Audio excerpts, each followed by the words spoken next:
Yeah, it's a kickoff to another marathon, Exactly, right? yeah. I mean, we just got over one. We had a couple days of rest. Now we're right back at it. As you said, Craig, level 1 threat for today, but minimal. Important to note that you can still have tornadoes on a level 1 day. The major impacts, though, noted by the Storm Prediction Center are large hail and damaging winds.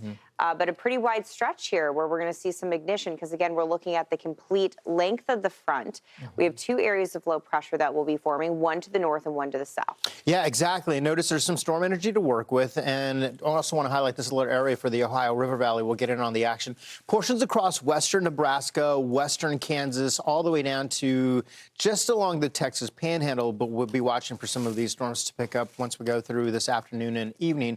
And then, Britta, we go into tomorrow and the threat does go up. We have more to work with, 2 surface lows to work with, one that's way up into Canada, which extends that level 1 threat way up to the U.S.-Canada border. Then that second feature brings in the dry line. I was talking with my mom yesterday just north of Santa Fe. She's like, man, it has been windy. It's part of that setup that bumps into all that humid air across portions of the plains tomorrow. Yeah, and also fuels that fire threat, which, for as sure. Craig said, we'll get to later. Highest threat zone here stretching from Kansas through Iowa into southern portions of Minnesota. So we'll continue to look at these storms as they bubble up. This is a look at Thursday afternoon as the cold front is getting into the Texas Panhandle. Yeah, we'll watch to see how much of that warmer air goes and slides over the cooler air, creates that bit of an inversion, a cap, if you will, and we wait for that to break. Once that does, then we break through the cap and we go through the afternoon and evening hours. This is Thursday. Again, timing is everything, and that's when things start to get a little more active.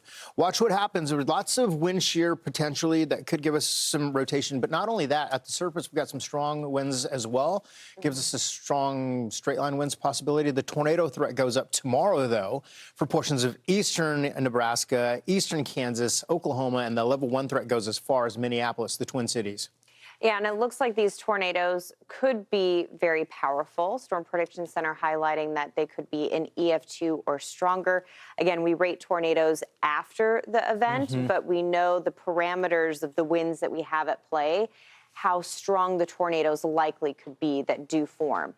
As we take a look at Thursday night, Craig highlighting that we have no cap in place farther to the north. Big game changer. When we have a cap, sometimes you don't break the cap. You can think about it as a bottle of soda that is nice and tightly screwed on. You shake it up. Sometimes it'll explode. Sometimes it won't. So that's the situation that we are tracking to the south tomorrow. But up to the north, that doesn't look present. How we identify if there's a cap is looking for a layer of warmer air that's right off the ground. So we know that that's not going to be in place. These thunderstorms are going to be able to develop the minute the sun comes up.